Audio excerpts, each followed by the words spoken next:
Assalamualaikum warahmatullahi wabarakatuh.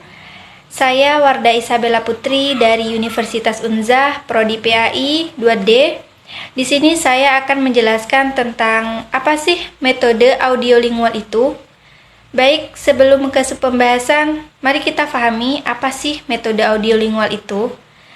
Metode ini mengajarkan bahasa asing yang menekankan pada keterampilan menyimak, mendengarkan, dan berbicara dengan fokus pada mimikri pengulangan dan latihan pola.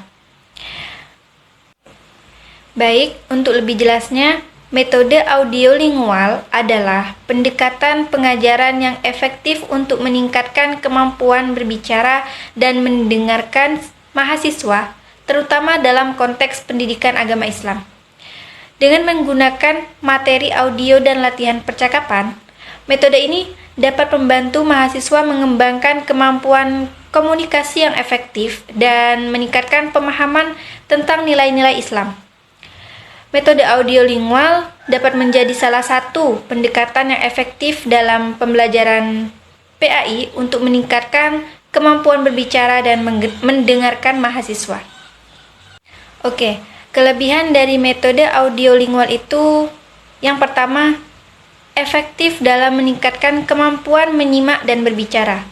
Yang kedua, mudah diterapkan di kelas dengan jumlah mahasiswa yang banyak.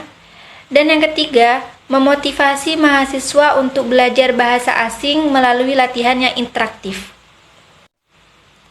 Dan kekurangan dari metode ini yang pertama, tidak menekankan pemahaman tata bahasa secara mendalam. Yang kedua, kurang menekankan pada kemampuan membaca dan menulis.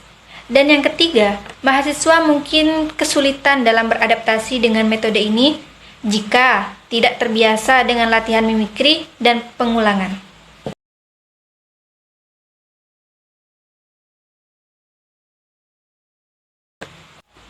Contoh metode audiolingual dalam konteks pendidikan agama Islam yaitu bisa diterapkan dengan fokus pada hafalan dan pengucapan teks-teks agama seperti ayat Al-Quran atau hadis. Misalnya, guru membacakan ayat dengan intonasi yang benar, lalu mahasiswa mengulangi bersama-sama dan berulang-ulang hingga mereka hafal dan mampu mengucapkannya dengan benar. Manfaat dari metode ini, yang pertama, meningkatkan kemampuan menyimak atau mendengarkan. Metode audiolingual memberikan banyak kesempatan bagi mahasiswa untuk mendengarkan dialog dan bacaan, sehingga mereka dapat lebih mudah memahami bahasa asing ketika diucapkan dengan kecepatan normal. Yang kedua, meningkatkan kemampuan berbicara.